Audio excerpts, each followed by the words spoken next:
Assalamualaikum warahmatullahi wabarakatuh. Kembali lagi kita masih belajar di channel YouTube Belajar Teknik Otomotif. Kali ini kita akan mempelajari tentang sistem rem tromol pada materi pemeliharaan sasis sepeda motor. Ya, kalau kita ngomong sasis itu pasti hubungannya dengan rem. Ya. Kita langsung aja kita bahas rem tromolnya. Apa fungsi dari rem? Nah, fungsi dari rem itu apa? Karena banyak yang tahu ya, tapi belum tentu mengerti fungsinya. Fungsinya apa sih? Rem itu bukan langsung menghentikan, bukan ya? Ya.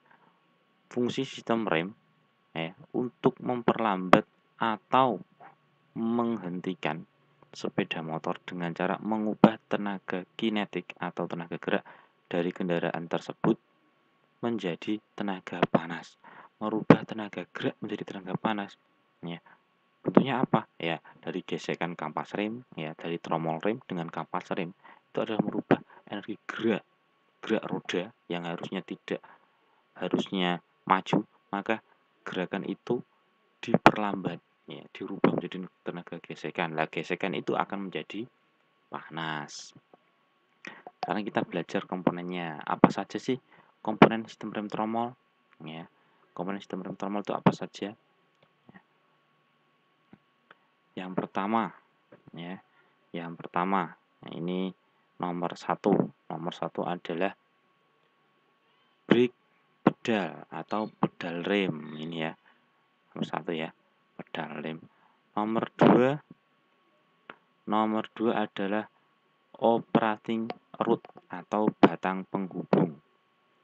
Nomor tiga adalah brake level atau tuas rem. Nah, ini yang kelihatan ini. Ini adalah komponen yang kelihatan dari luar.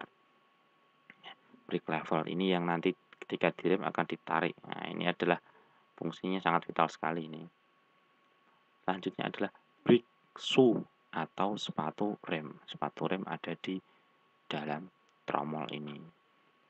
Yang terakhir adalah drum, ya, drum brake atau tromol. Ini ya nomor 5 ya. Nomor 5 drum brake adalah tromol. Tromol yang berhubungan dengan ruji dan pelek. Ya, bagian dari roda adalah tromol. Lanjut. Nah, ini adalah komponen-komponen yang ada di dalamnya, di dalam tromol tersebut. Ya, kalau kita lihat dari luar sepeda motor, itu tidak akan terlihat kecuali kita membongkarnya. Kalau kita membongkarnya pasti terlihat. Kita mulai yang pertama dulu. Yang pertama adalah brake shoe ya. Brake shoe ini adalah kampas remnya, sepatu rem ya. Brake itu rem, shoe adalah sepatu rem. Nah, bentuknya seperti sepatu ya. Ya, bentuknya seperti sepatu. Yang kedua adalah retro spring atau bekas pengembali. Ya, di sini bekas pengembali. Dia ketika direm dia akan narik lagi untuk mengembalikan pada posisi semula. Yang ketiga adalah back plate. Ya, ini tutup tromolnya ya, tutup tromol. Yang keempat ini adalah operating cam. Ya, operating cam. Nah, ini adalah camnya yang nantinya akan berada di sini membuka dan ya, bukan membuka ya, memperlebar shoe brake. Ya, brake shoe dia memperlebar brake shoe-nya. Ketika ini nanti bergerak arahnya miring, maka ini akan semakin lebar. Semakin lebar akan bergesekan dengan tromol. Yang kelima adalah washer atau ringnya washer. Yang keenam adalah seal. Ya, seal ini sangat penting sekali berada di sini nanti, berfungsi untuk menahan air ketika hujan banjir supaya tidak kemasukan air. Kalau kemasukan air korosi nanti macet ya. Yang ketujuh adalah operating level tadi ya. Ketika ini bergerak ya, bergerak maju atau mundur, maka ini ya camnya akan miring ya, atau lurus ya. Yang terakhir adalah 8 ya, di angka 8 adalah pick nut, yaitu pick bull, maaf. Pick bull adalah bautnya, ya, baut penguncinya.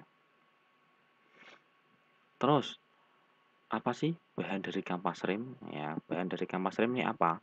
Ya, ini kan kampas rem, ini kan bergesekan terus berarti diganti loh. Bahannya apa?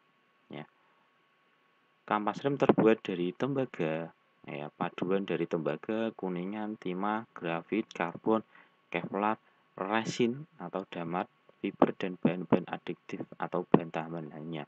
Dari kampas rem ini bahannya banyak, ya. Rata-rata yang paling mengutamanya adalah karbon. Karbon, tahu ya karbon ya. Karbon itu seperti asbes, ya, asbes itu yang buat rumah itu loh, asbes. Ya, bentuknya karbon. Dia akan kalah atau akan bergesekan. Nah, harusnya kampas ini yang aus, jangan sampai tromolnya. Kalau bahannya kampas ini lebih bagus dari bahan tromol, nanti yang aus adalah tromolnya, malah kita susah, ya. Belinya tromol tuh mahal. Ya, mending kampas ini yang bergesek, ya. Biasanya karbon paling banyak, karbon, timah, dan kuningan, ya, campuran yang paling banyak. Resin untuk penguatnya. Lanjut. Berdasarkan cara pengoperasiannya, sepatu rem, ya, sistem rem tipe tromol pada sepeda motor diklasifikasikan menjadi dua, yaitu satu, tipe single leading shoe, ya, tipenya seperti ini. Ya, ini kita belajar tentang pengoperasiannya. Nih, ketika rem belum bekerja seperti ini ya. Nah, ini rotasinya, ini arah laju rodanya berputar. Ketika tuas rem diinjak, ketika tuas rem diinjak di belakang sini, ya, tuas rem diinjak, maka camnya ini akan bergerak, bergeser miring, ya. Otomatis, ya, dua kampas rem ini akan mendorong, ya, mendorong ke arah tromol. Dia akan maju ke sini. Ya, dilihat ya, ini ketika belum beroperasi dan ini kita sudah beroperasi. Dia akan mendorong, otomatis akan ada gaya gesek antara kampas dengan tromol. Ya, gesek-gesek antara kampas dengan tromol yang tadi saya katakan tadi adalah merubah energi gerak menjadi energi gesekan, ya, atau panas, ya, gesek. Dan gesekan tersebut akan memperlambat laju roda sampai berhenti sesuai dengan yang diinginkan oleh pengendara. Nah, ini adalah fungsi atau bukan fungsi ya, pola kerja atau sistem kerja dari rem tromol. Nah, ini ada pivotnya di sini, ya, sebagai penumpu, ya, penumpu friksinya. Ini yang tipe single leading shoe, ya, paham ya. Yang kedua adalah tipe two leading shoe, ya.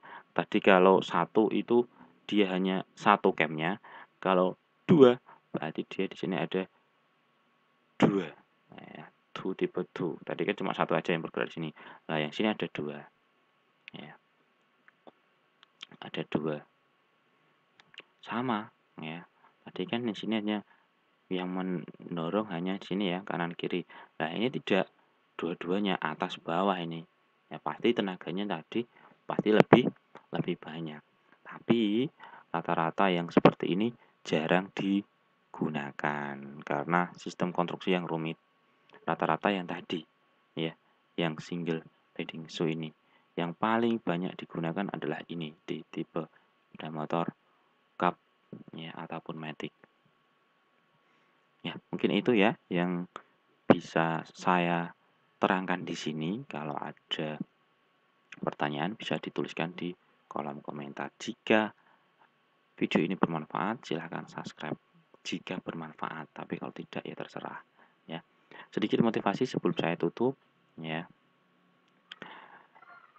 Udah, ini adalah orang teknik. Pikiran bukanlah wadah untuk diisi, melainkan api yang harus nyalakan. Anak teknik bukanlah budak industri, ya, bukan budak industri, melainkan lokomotif bangsa di masa depan. Ya, mungkin itu dari saya, kurang lebihnya minta maaf. Assalamualaikum warahmatullahi wabarakatuh.